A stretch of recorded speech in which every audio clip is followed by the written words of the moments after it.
Bueno, muchas gracias, Vicente.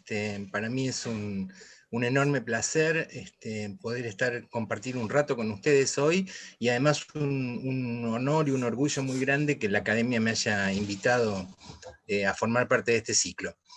Yo les voy a ir compartiendo mi presentación mientras vamos charlando. En realidad el tema puede sonar un poco fuerte, digamos que el océano sea el motor de todo el planeta, pero mi idea es que justamente a lo largo de esta charla podamos ver que efectivamente esta es una cosa que ocurre y que en el planeta las condiciones no serían posibles si no tuviéramos este océano que nos sostiene y que nos soporta. Creo que hoy podemos usar el soporta en todos los sentidos, en lo más amplio, desde nos hace el aguante hasta está recibiendo todo lo que le estamos descargando encima. Lo que yo voy a hablar con ustedes hoy básicamente es cuál es el rol que tienen los océanos en el sistema planetario, en nuestro sistema planetario, cuál es la importancia que tiene para nosotros como sociedad, cuáles son las principales presiones que tiene el sistema y cuáles son las iniciativas con las cuales podemos superar esas crisis. Y bueno, algunas medidas que se podrían tomar como para intentar superar esta situación de la mejor manera posible. Desde hace un tiempo, el océano comenzó a tener una vigencia importante. Hace poco tiempo, en junio de cada año, vamos celebrando el Día del Océano. Esta es una formalidad en realidad, pero es una formalidad interesante porque eso significa que en los planos políticos y en los planos de toma de decisión se está empezando a pensar que el océano también existe. Esto no es un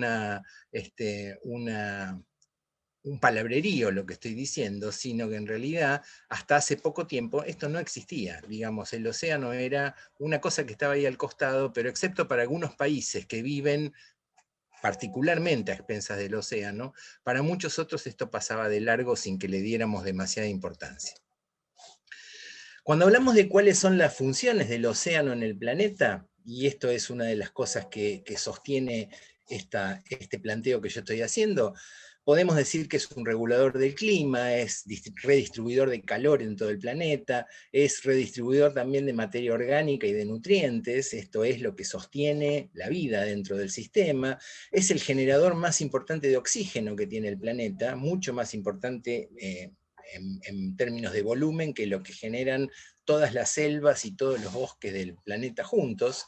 Es un sumidero de dióxido de carbono atmosférico. Este es un punto central para todo este tema que está tan en discusión hoy con el tema del cambio climático, el calentamiento y el efecto invernadero que está aumentando rápidamente. Es un soporte natural de una biodiversidad enorme, una enorme cantidad de organismos de distintos tipos viven en el océano o en ámbitos relacionados al océano. Y es también el receptor de los materiales que generamos en los continentes y que tienen su destino final en ese tipo de sistemas. ¿Por qué hablo del océano global? Me parece interesante esta imagen que les estoy mostrando, que muestra una perspectiva distinta del planeta. En general estamos acostumbrados a la imagen del planiferio, que nos hace pensar un poco que los océanos son como cajitas separadas, el Atlántico por un lado, el Pacífico por otro. Y en realidad esta imagen que pone a la Antártida como núcleo del planeta, si ustedes se fijan, lo que está haciendo es unir todos los océanos, que es de hecho lo que ocurre. Todos los océanos están unidos, están comunicados y funcionan juntos. Cuando digo que funcionan juntos, por ejemplo, les puedo mostrar esta imagen, que muestra cómo el océano está redistribuyendo materiales y está redistribuyendo calor a lo largo de todo el planeta. Las líneas azules muestran cómo desde los ámbitos fríos hacia los tropicales se está mandando materia orgánica y nutrientes. Y las líneas rojas muestran cómo se redistribuye calor desde los ambientes tropicales hacia los fríos. Justamente este sistema, que se llama técnicamente el cinturón de circulación oceánica, es lo que permite que el planeta tenga el balance de clima y el balance de distribución biológica que tiene hoy. Y funciona de esta manera desde hace aproximadamente 2.500 millones de años, afortunadamente para nosotros. En el único momento que este cinturón se detuvo por un problema climático muy importante, que fue en el Pérmico, se produjo la peor extinción masiva de la historia del planeta, donde se perdieron alrededor de 92 o 93% de las especies existentes. Así que digamos que este sistema de redistribución, ojalá que nos dure mucho tiempo funcionando muy bien. Otra cosa que se suele decir, y que a lo mejor ustedes han escuchado decir, es que el océano es un sumidero natural de dióxido de carbono. ¿Qué significa eso?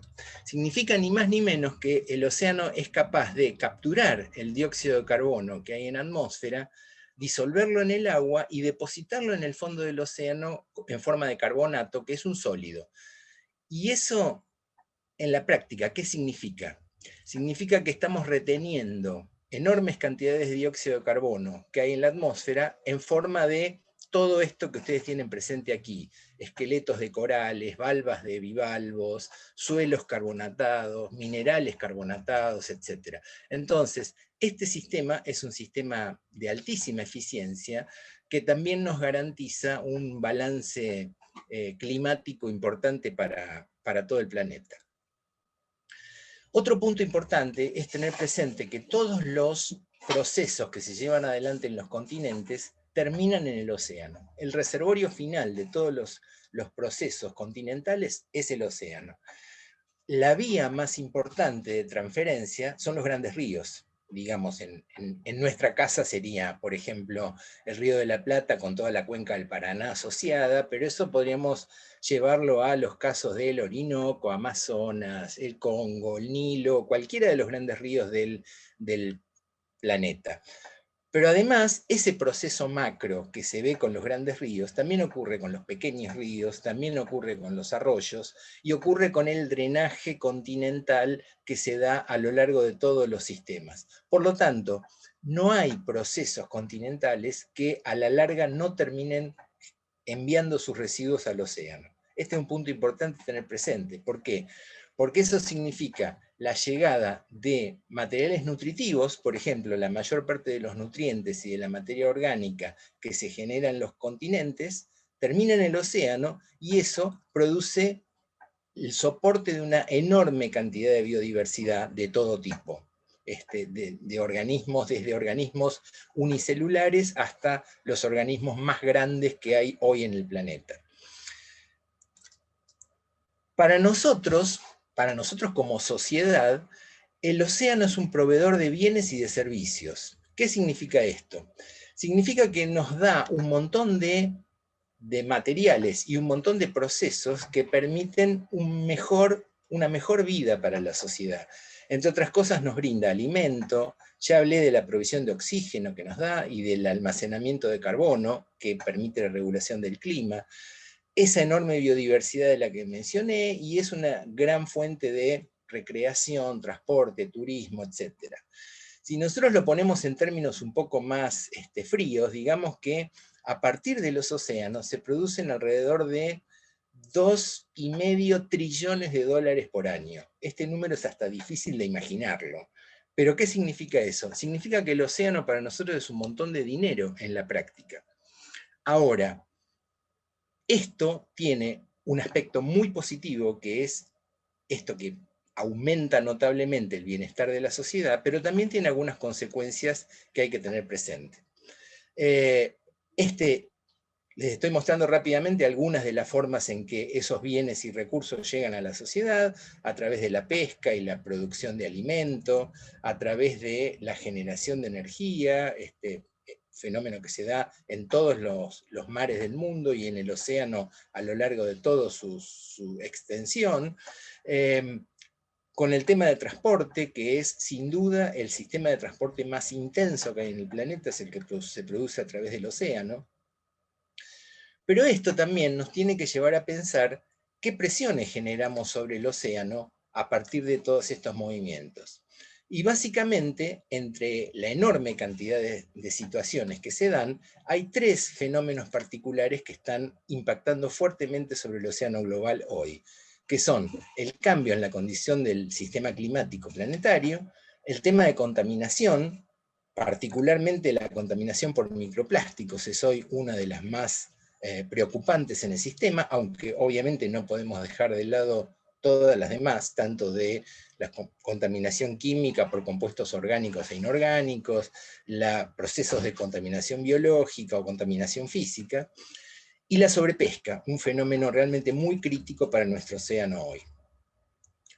¿De qué hablamos cuando hablamos de cambio climático afectando al sistema oceánico? Hablamos de los procesos de calentamiento global, hablamos del aumento de los fenómenos de tormenta, tanto en frecuencia de ocurrencia como en intensidad, hablamos del fenómeno de acidificación, que es uno de los fenómenos más críticos que se dan en el océano hoy, y además el tema del cambio del nivel del mar, que es uno de los fenómenos que está afectando a la sociedad humana de manera más crítica. A lo mejor ustedes han visto en algún momento estas imágenes, que son, por ejemplo, esta fue la Venecia el invierno de Venecia en el 2017, con el agua arriba de la Plaza San Marcos y toda la ciudad inundada, o la ciudad de Miami, por ejemplo, que tiene esta realidad hoy. Digamos, Miami ha tenido que hacer una inversión gigantesca para poder sacar el agua de mar que le entra por los drenajes de la ciudad, porque el nivel del mar está aumentando rápidamente en esa zona. Fenómenos de erosión costera como el que tienen aquí, o los fenómenos que se están dando en todas las islas del Pacífico, muchas de las cuales están tendiendo a desaparecer rápidamente. Por lo tanto, el fenómeno del cambio climático sobre el sistema oceánico se manifiesta con particular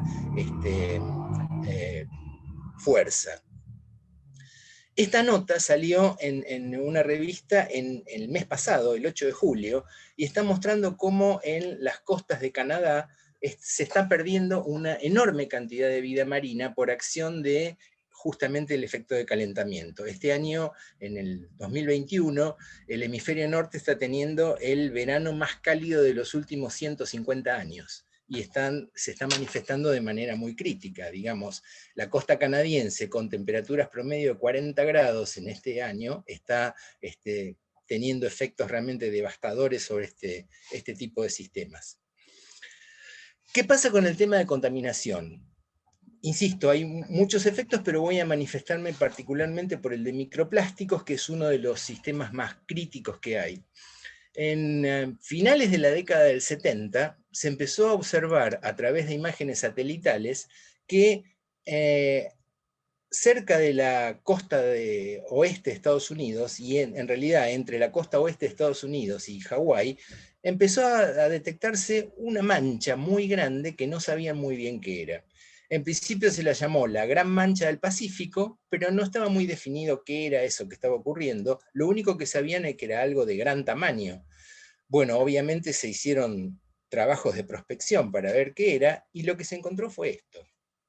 Digamos, una enorme isla de materiales plásticos que tenía todo este volumen de extensión en superficie, pero que además en profundidad también tenía un volumen importante. ¿Por qué se daba este tema? Básicamente porque la gran cantidad de residuos plásticos que se desechan en las costas de todos los continentes circulan con las corrientes y se acumulan en el centro de todos los océanos a partir de un sistema de circulación que se llama de los 5 vórtices, que junta el agua circulante en el centro de los sistemas. Esto obviamente tiene consecuencias graves. ¿Cuáles son las consecuencias graves? Desde problemas mecánicos como enmayamiento de organismos, asfixia de organismos, falsa saciedad y por lo tanto organismos que ingresan, que empiezan a pasar hambre porque se sienten saciados y en realidad no están alimentados, etc. Y además, eso digamos en términos de plásticos de gran tamaño, pero estos plásticos con la acción mecánica de los fenómenos oceánicos o las corrientes y los fenómenos meteorológicos como viento, tormentas, etc., comienzan a degradarse. Al degradarse empiezan a generar partículas cada vez más pequeñas. Y esas partículas pueden ser incorporadas por los organismos, pueden ingresar a los tejidos de los organismos y generar daños desde el interior por dos vías. Uno, un daño mecánico que pueden producir esos plásticos generando heridas, lastimaduras, sangrados, etc. Y por otro lado, los propios plásticos empiezan a degradarse, van liberando químicos y producen intoxicaciones también dentro de los organismos.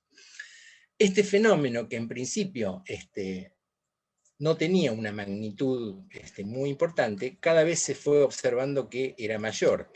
Como para tomar una idea, en el 2018 se produjeron 8.300 millones de toneladas de plástico en el planeta, 6.300 de los cuales fueron desechados en rellenos y en ambientes naturales. Esto muestra claramente la magnitud del problema. Este es un problema gravísimo, es el problema más grave de contaminación que están enfrentando hoy los océanos. Por supuesto, insisto, esto no es quitarle entidad a los otros, que también son importantes y deben ser atendidos, pero este es un problema realmente de altísimo nivel. Como para no pensar que esto es un problema solamente que ocurre en los países desarrollados, les muestro algunos de los trabajos que nosotros desarrollamos con mi grupo de investigación en el área de Bahía Blanca y en el área de plataforma del mar argentino, y en ambos casos, en peces tanto del estuario como del mar argentino, detectamos este tipo de partículas en los tejidos de los organismos. El tercer problema crítico que se identifica sobre los océanos es el tema de la sobrepesca. Y la sobrepesca es uno de los problemas más acuciantes que tiene hoy el océano. Acá hay que diferenciar claramente que el problema no es la pesca, el problema es la sobrepesca, y está ligado a la pesca industrializada. Digamos, eso lo que hace es generar enormes capturas de organismos, por un lado, pero en paralelo a eso, enormes mortandades de otros organismos que no son utilizados para alimentación. Entonces, esto genera un impacto difícil de revertir, porque usualmente los procesos de pesca actúan mucho más rápidamente que los procesos de recuperación de los stocks, de los conjuntos de organismos. Por lo tanto, este fenómeno es un fenómeno crítico. Fíjense en el mapa que está puesto abajo a la derecha. Todas las líneas verdes lo que están mostrando son las horas de pesca que se desarrollan en todos los océanos del mundo. Cuanto más oscuro es el color, más cantidad de horas se dedican a esto por cada kilómetro cuadrado del océano. Si ustedes se fijan, no hay ningún lugar, excepto la Antártida, que es un área donde está prohibida la pesca, no hay ningún lugar que esté al margen de este tipo de fenómeno. Como para ver que estas tres presiones que estoy mencionando se juntan, una de las cosas que se está observando actualmente, y esta nota que les estoy mostrando es del 30 de julio de este año, es que justamente por el proceso de sobrecalentamiento que está teniendo el hemisferio norte en este verano para ellos, se están liberando una enorme cantidad de químicos, de compuestos químicos que estaban acantonados, atrapados en el hielo de esa zona. Y eso está generando un impacto directo sobre las poblaciones. Esto se está registrando hoy, y ya hay trabajos publicados por grupos de Canadá, de Suecia y de Japón, básicamente, que están mostrando este fenómeno crítico. Frente a esta situación, y para no intentar ser apocalíptico, ¿qué podemos hacer? ¿Cuál puede ser la forma de intentar manejar esto como para que sea una situación de gestión beneficiosa? Uno de los planes más interesantes es lo que se llama la teoría de la mesa. ¿Qué es la teoría de la mesa aplicada a esto? Fundamentalmente es intentar generar un plan donde estén coexistiendo el conocimiento, digamos la formación técnica, la información técnica sobre los sistemas, el consenso que haya entre los distintos actores que funcionan alrededor del océano, la gente, las poblaciones, la sociedad como un método de presión, y la decisión política para llevar adelante un plan. El conocimiento tiene que tener unas cuantas características más o menos aplicables a cualquier esquema de generación de conocimiento, pero en el océano tiene algunas características particulares. Digamos, debe considerar todos los enfoques científicos, no sirven una sola visión. Debe considerar el patrimonio histórico que representa el océano, debe tener un plan de desarrollo. Esto no es una cosa que deba servir para los próximos 5 años. Hay que mirar a muy adelante, porque este fenómeno que estamos viendo es un fenómeno crítico y la integridad del funcionamiento planetario va metida en esto. Y además debe identificar cuáles son los recursos más presionados, con más impacto, como para atenderlos prioritariamente. El tema de la generación de consenso es un punto importante, digamos, todos los actores deben interactuar, digamos, quienes viven a expensas del océano porque producen, porque extraen recursos, porque comercializan recursos, pero también los que viven al lado del océano, los que disfrutan el océano, los que estudian el océano. Todos los puntos de vista deben ser considerados y la propuesta alcanzada tiene que ser satisfactoria para todos. Digamos, acá no sirve el decir, bueno, en realidad a este lo dejamos afuera, pero lo dejamos afuera porque todos tienen que estar considerados. El tema de la presión social es un tema crítico, tal vez el más crítico de todos. El primer punto es que la sociedad debe estar convencida de las ventajas del plan.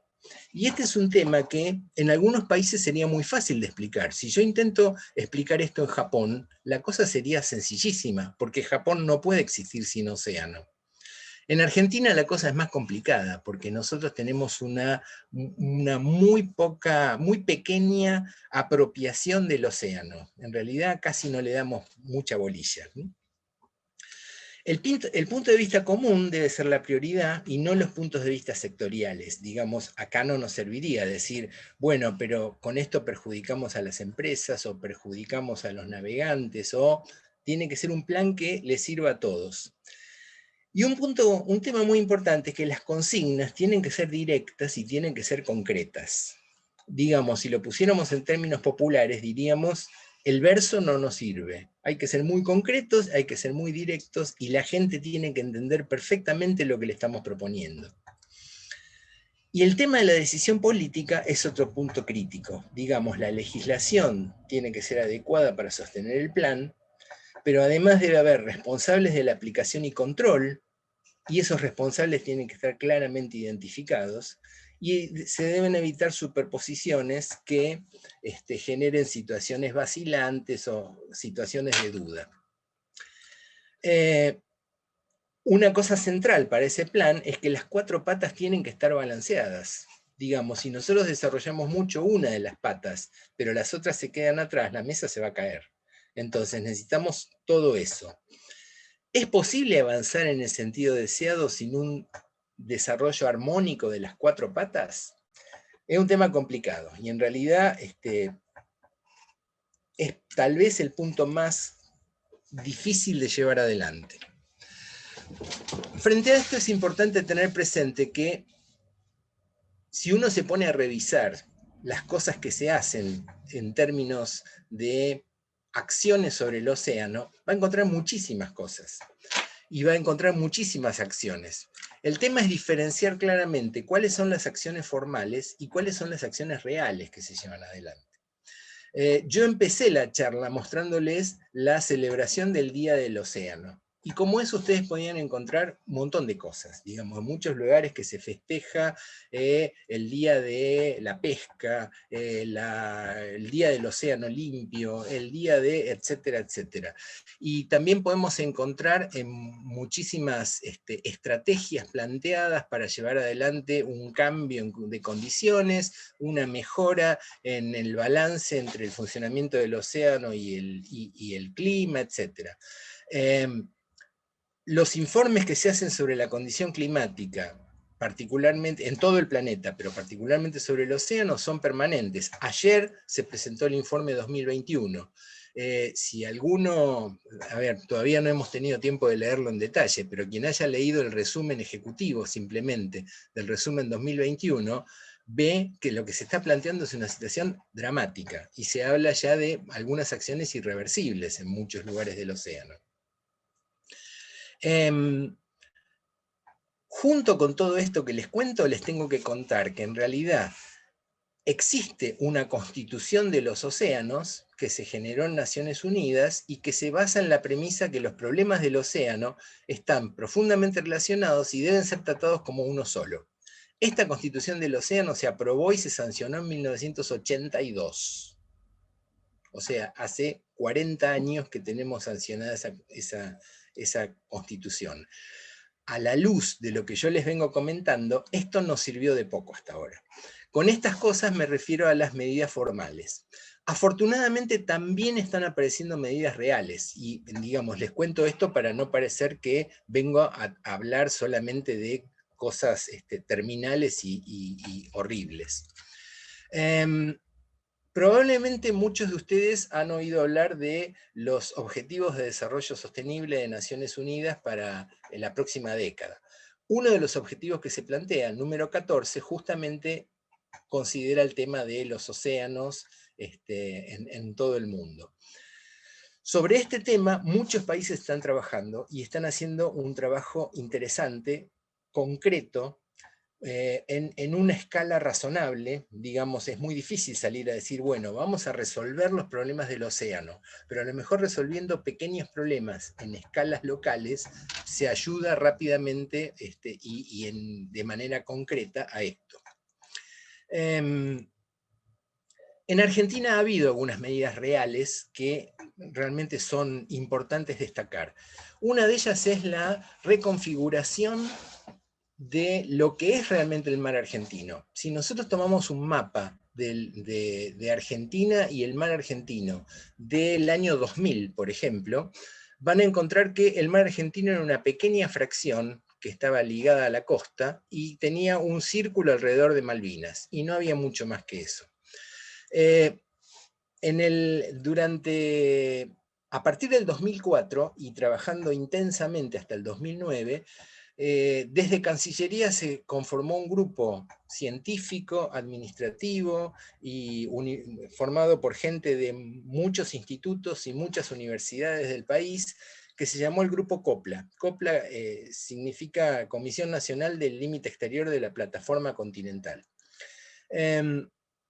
Ese grupo hizo muchas campañas científicas, juntó mucha información y llegó a una presentación particular, que es que la nueva delimitación de la plataforma mar argentino es la que ustedes están viendo aquí, ahora, incluyendo las islas del Atlántico Sur, el área de acción sobre Antártida, etc. Con esto, prácticamente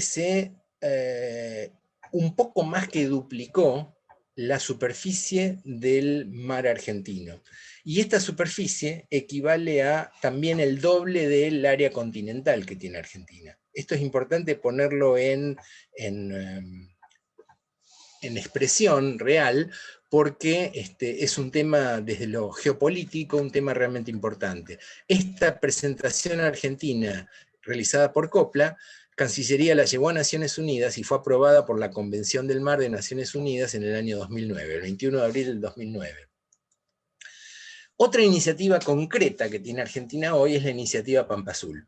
Pampa Azul es una propuesta que lleva adelante el Estado Nacional, en el cual intervienen 8 ministerios del gobierno nacional, y que lo que busca es una mirada sostenible del mar argentino, justamente de esto que acabo de mostrarles recién. Los objetivos que tiene para este primer periodo 2020-2023, Pampa Azul, son los que tienen acá, y son realmente cosas muy lógicas, muy bien diseñadas y con un funcionamiento realmente importante, y además, cosa que para las áreas científicas no es poca cosa, financiadas.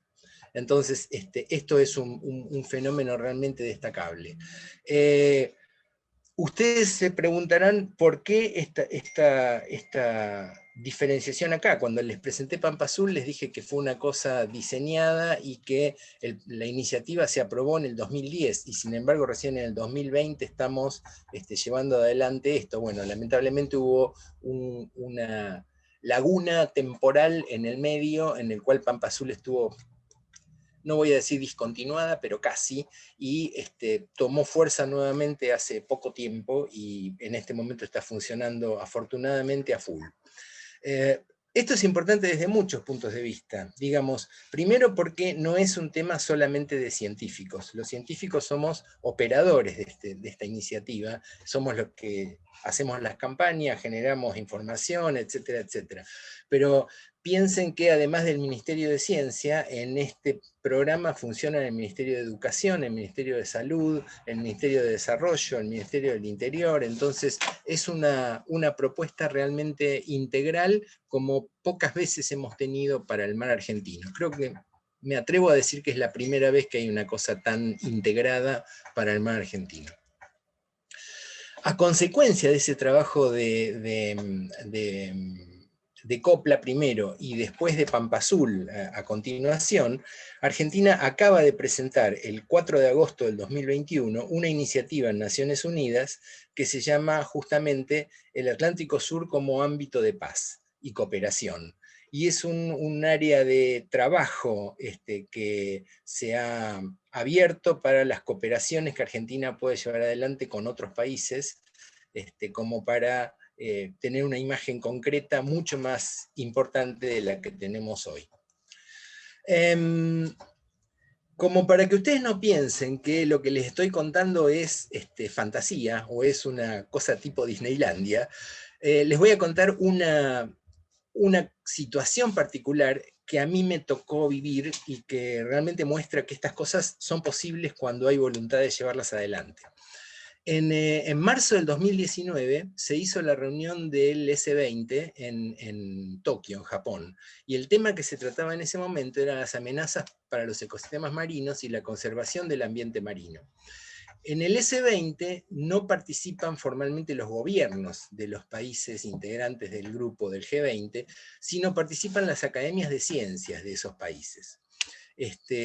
Yo tuve la suerte que la Academia de Ciencias Exactas, Físicas y Naturales, de la cual formo parte, me mandó a esa reunión a representarlos. Fue un trabajo buenísimo, a mí me encantó el trabajo que se hizo. Se elaboró un documento final y el documento final se le entregó al primer ministro de Japón antes de terminar la reunión. Y lo más interesante fue que ese trabajo incluía un análisis de las presiones, estas que les comenté, justamente ahí se determinaron esas 3 presiones como las prioritarias. Se discutieron las bases sobre las cuales plantear un sistema de gobernanza que mejorara esto, y cuáles eran las oportunidades reales para llevarla adelante, y se hizo una propuesta de trabajo. Ese documento del S20, presentado al primer ministro de Japón, Japón lo tomó como un documento propio y lo llevó a la reunión del G20, que ahí sí era la reunión de los gobiernos, que se hizo en julio, digamos, a los 4 meses de la reunión del S20 se hizo la reunión del G20. En esa reunión el documento fue discutido y fue aprobado. Y Japón ya está implementando las recomendaciones sugeridas en ese documento. Entonces, yo sé que estas cosas no son fáciles y no se resuelven de un día para otro ni así nomás, pero es posible. Y me parece que esas son el tipo de cosas que tenemos que tener en el horizonte como para pensar que es posible mejorar la condición de los océanos. ¿Cuáles son nuestras perspectivas entonces a largo plazo, a mediano plazo por lo menos? El primer tema es poder generar esas estrategias superadoras. Nosotros hoy en Argentina tenemos esta iniciativa de Pampa Azul, que sería una herramienta válida para eso. Digamos, estamos en condiciones de hacerlo. El tema es, por ejemplo, poder llevar adelante la nivelación, si vale el término, de las 4 patas. Hay algunas que crecen más rápido y más fácil, y otras que son mucho más complicadas. Entonces, bueno, habrá que poner esfuerzo justamente en intentar nivelarlas. Mientras tanto, hay que actuar en escalas más pequeñas. Digamos, no podemos sentarnos a esperar un cambio global que resuelva el problema del océano en todo el planeta. Lo que tenemos que hacer es ir generando cambios pequeños a niveles locales o a niveles regionales, y con eso ir, digamos, aproximando a la situación que queremos resolver. Las herramientas como para llevar adelante los objetivos van a variar de región en región, pero digamos, hay suficiente material como para poder llevarlo adelante. Sin ninguna duda, uno de los eslabones imprescindibles para que esto ocurra es la educación, y va a seguir siendo la educación. De esto no hay vuelta que darle.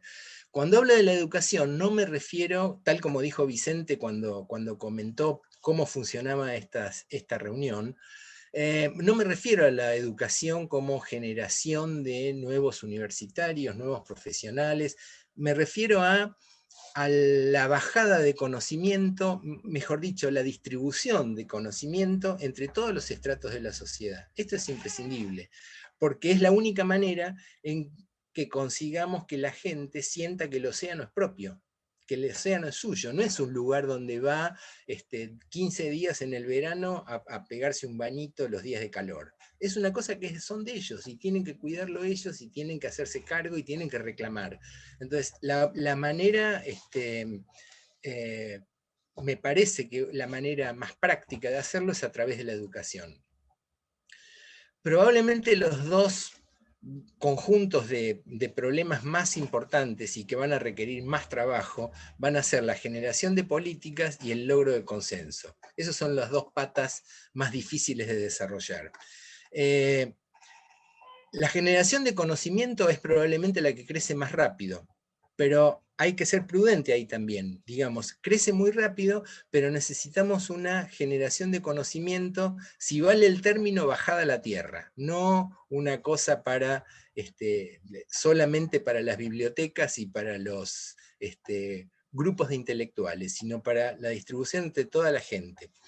Y la presión social, afortunadamente, se está generando. Y esto es una de las cosas sobre las que hay que trabajar como para que el logro sea mucho más importante.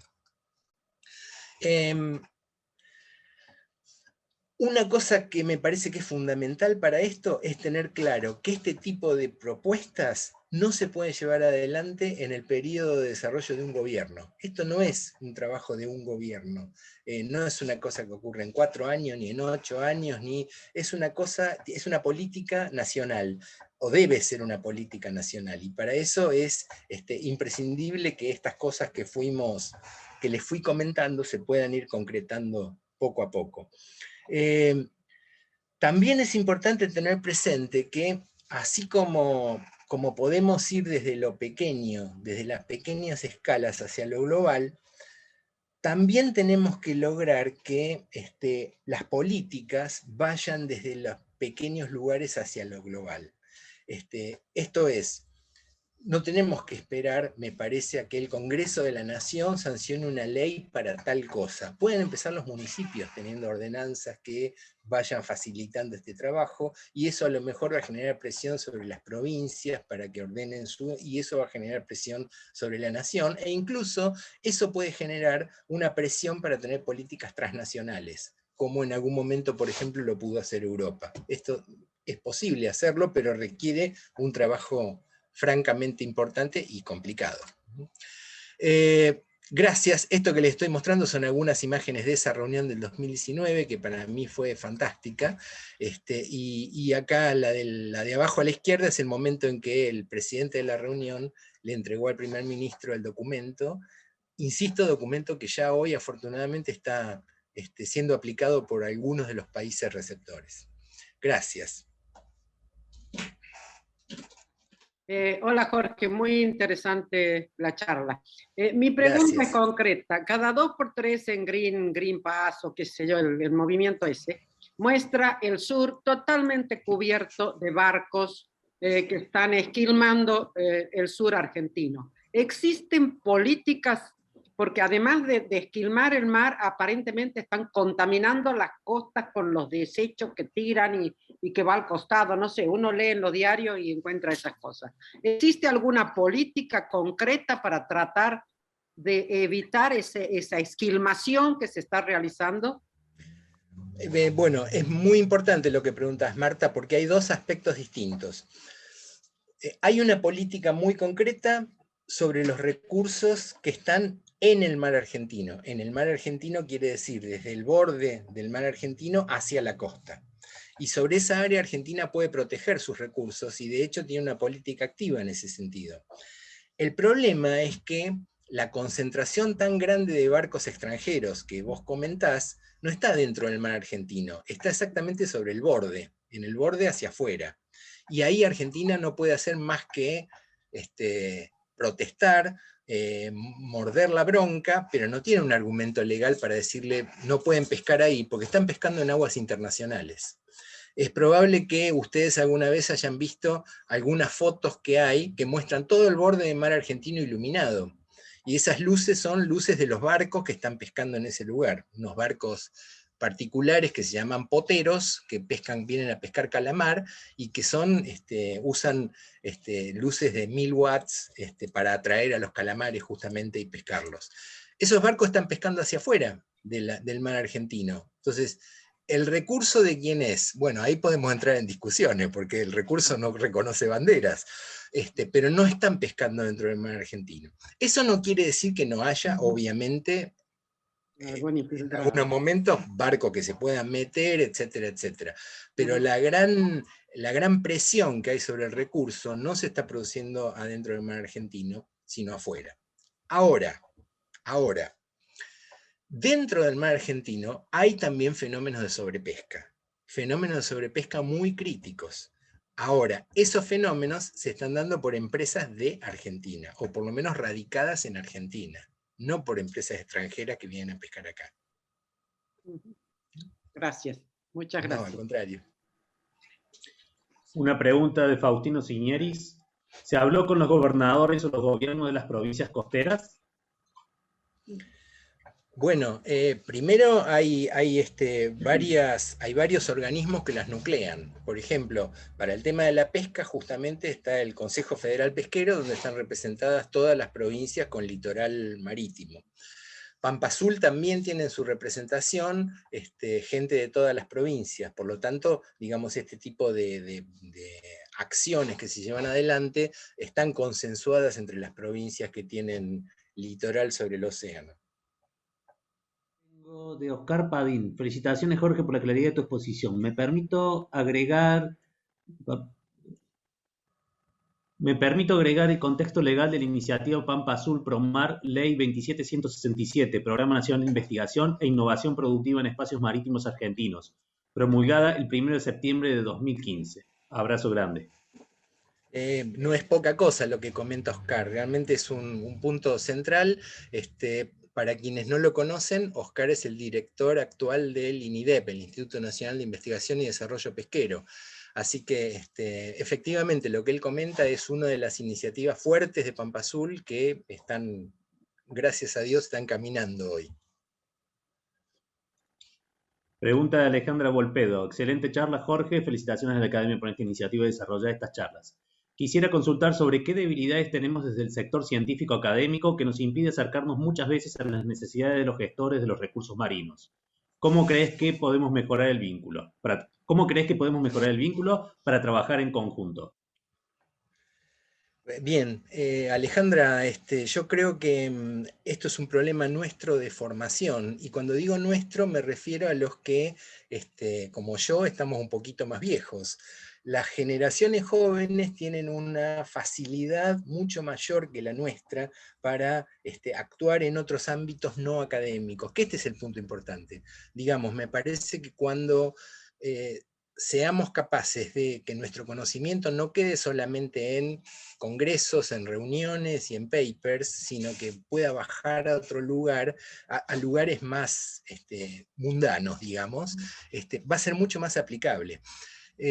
Probablemente, vos sos mucho más joven que yo, pero probablemente notás que nuestros estudiantes, nuestros investigadores junior, nuestros becarios, tienen mucha más facilidad para hacer eso que nosotros. Y esto me parece que es casi, si me permiten la irreverencia, es una cosa evolutiva, es un signo evolutivo. Está mostrando que son mejores que nosotros en eso y saben comunicar mejor las cosas. Esto es una ventaja grande y también muestra una falencia grande que tuvo nuestra generación, que bueno, por lo menos debemos reconocerla. Después ojalá podamos arreglarla nosotros y si no, colaboremos para que los que vienen la arreglen.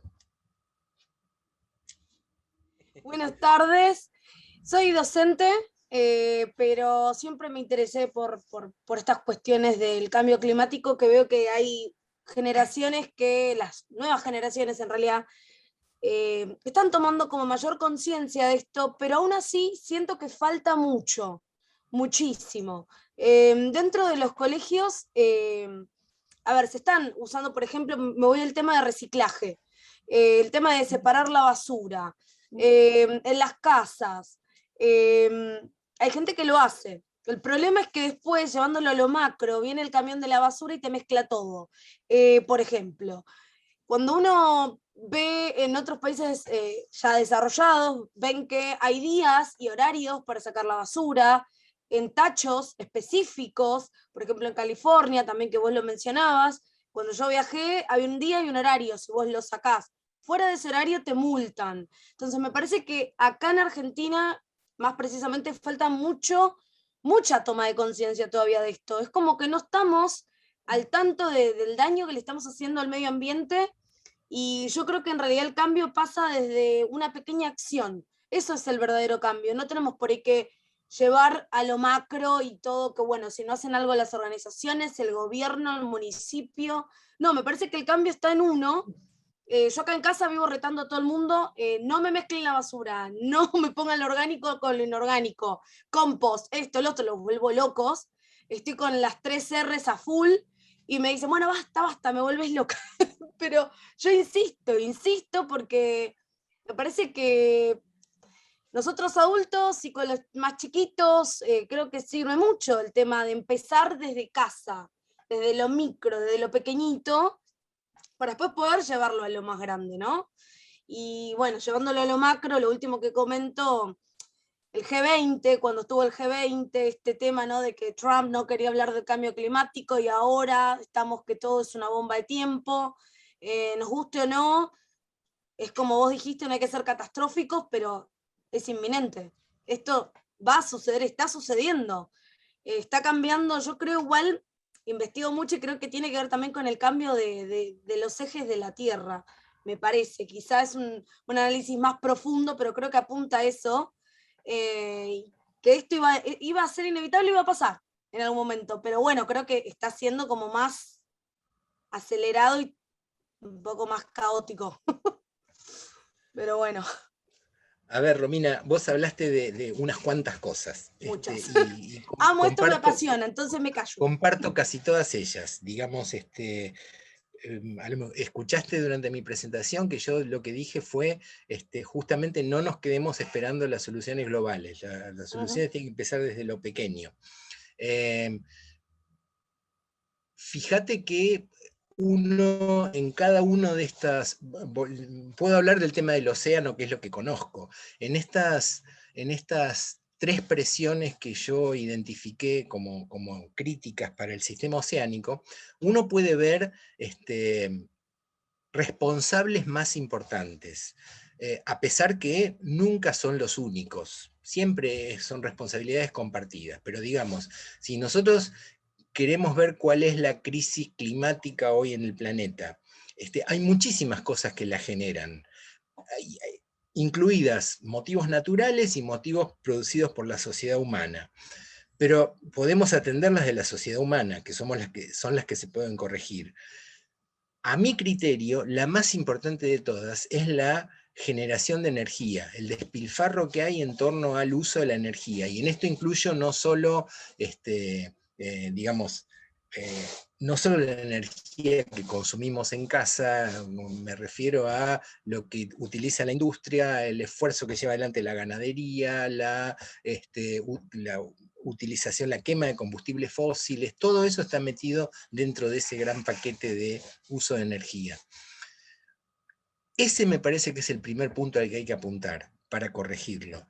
Ahora, desde tu punto de vista, tomando tu punto de vista que comparto realmente, ¿cómo lo hacemos desde una escala pequeña? Bueno, podemos ver cómo consumimos energía en casa. podemos ver cómo usamos el transporte en casa, podemos ver cómo, digamos, hay cositas, obviamente esto no va a solucionar el problema climático, pero si lo haces vos en tu casa y tu vecino y tu barrio, etcétera, bueno, estamos dando una mano.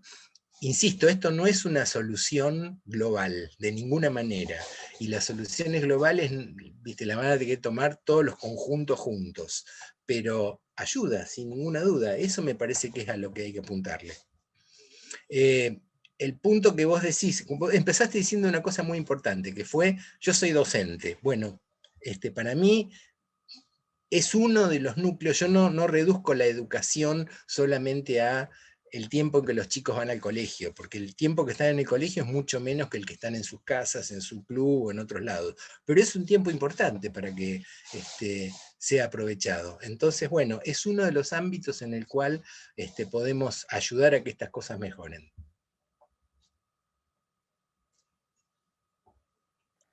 Una pregunta en el chat de Ana Lucía Frega.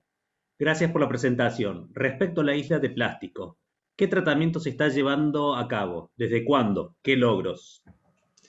Bueno, es un temazo el que vos estás comentando. Hay algunos países que están haciendo un esfuerzo muy grande. ¿Cómo se trata eso? Fundamentalmente hay que mandar barcos portacontainers muy grandes que levanten esa basura, la carguen y la traigan de nuevo a continente. Y después se le dé algún tratamiento que no haga que vuelvan otra vez para el mar.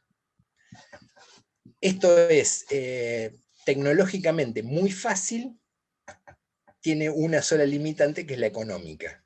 Digamos, algunos países, Japón es uno de los que está haciendo un esfuerzo muy grande en eso, pero Japón es uno de los países a los que le sobra el dinero. Si yo le digo a eso al gobierno de Argentina o de Perú o de Canadá, ni siquiera me voy a ir a países que dediquen un esfuerzo importantísimo de dinero para hacer eso, y me van a mirar medio de costado. Entonces, esa es una limitante importante que a mi criterio lo que requiere es una decisión internacional. Tiene que haber cooperación para poder hacer eso de una manera más razonable. Una pregunta de Marcos. Gracias, Jorge. ¿Puede la maricultura reducir la sobrepesca? A ver, la maricultura puede reducir la sobrepesca. Lo que hay que tener cuidado es que la maricultura desde el punto de vista ambiental no es una solución muy de absoluta recomendación, digamos, porque la maricultura trae unas cuantas consecuencias ambientales críticas, como es, por ejemplo, la sobrecarga de nutrientes, la acumulación de materia orgánica, la destrucción de muchos ambientes marginales de los bordes continentales para llevar adelante los emprendimientos. Entonces es un tema que hay que tomarlo un poco con pinzas. Gracias. No, simplemente agradezco la respuesta, pero pregunto, ¿esto quiere decir que desde que está identificada esa isla, que son noticias que tienen ya divulgación hace tiempo, no está habiendo ningún proceso sistemático de limpieza, aparte del que se sugirió naturalmente de las iniciativas personales por la educación? Hay países que tienen ya los sistemas de compactación, etcétera. Bueno, ustedes saben, yo pregunto nada más para enterarme. No, hasta donde yo sé no existe un programa sistemático para llevar adelante esto. Hay iniciativas nacionales de algunos países que sí dedican cifras muy importantes a hacerlo, pero insisto, a veces el problema no se da justamente en el lugar donde está ocurriendo, digamos. Por ejemplo, esa isla que yo les mostré como ejemplo, que no es la única, pero esa que está entre California y Hawái, recibe basura de Australia, recibe basura de Indonesia, recibe basura de Chile. Entonces, que Japón limpie no es una solución para el tema, porque la basura sigue llegando. El primer punto es cortar el ingreso desde los continentes. Después de eso se puede pensar en limpiar, pero mientras no se corte el ingreso, estamos complicados. Gracias, muy claro. Sí, me remito a la primera pregunta que le hicieron, y hago referencia a la pesca furtiva, que vulnera el límite de las 200 millas respecto a la zona económica exclusiva. Dada la dimensión que tiene ese límite, que son miles de kilómetros, se recurrió en épocas de los años 90 a un control satelital de los buques que hacían pesca furtiva en nuestra zona económica exclusiva por un costo sumamente importante en dólares anualmente. El control satelital era el más apto y lo hacían los satélites SAC-C y SAC-D con sensores especiales. Actualmente esos dos satélites han sido desactivados por la Comisión Nacional de Actividades Espaciales. Pregunto si hay algún recurso satelital actual que permita realizar ese control y evitar así esa costosa pesca furtiva para nuestra riqueza ictícola. Bien, es muy buena la pregunta. El fenómeno que ocurrió en torno a la prospección remota, básicamente a través de satélites, es un poco comparable a lo que pasó con Pampa Azul. Digamos, tuvo un periodo de desactivación y fue una desactivación absolutamente intencional, no tengo dudas de esto, fue absolutamente intencional desactivarlo, y el programa está planteado hoy para volver a ponerse en funcionamiento, con un inconveniente importante. El primero es el inconveniente económico, hay que volver a hacer todo esto de nuevo. Usted sabe que satélites que están 2 años sin funcionar no andan más, o digamos tienen una disfunción importante. Y la segunda fue esta desgraciada pandemia que ha afectado a todo el mundo, pero a nosotros particularmente nos ha pegado un golpe interesante. Entonces, en planificación está poner en marcha nuevamente 3 satélites de ese tipo, que son del estilo de, tal vez usted lo tenga presente, junto con el SAC-C, se liberó un satélite que se llamó Capitán Beto, justamente de ese tipo, satélites pequeños, pero de acción muy intensa sobre el mar argentino, es lo que están planteados utilizar. Pero si usted me dice cuándo va a estar funcionando, no me animo a decirlo. Gracias. Muy interesante la charla, la verdad que estaba un poco desactualizado. Pero sí, es un tema general que creo que la academia tiene que tomar también como modelo de acción. Es no solamente el tema de la vigilancia satelital, sino también lo que implica la generación de recursos para la Marina, sobre todo porque a 200 millas va la Marina, no va la prefectura ni va la policía costera. Y es la única manera que hay para hacer efectivo el control. O sea, los satélites pueden decir dónde está el buque, pero el buque desaparece antes de que lo pesques y que estamos en la misma.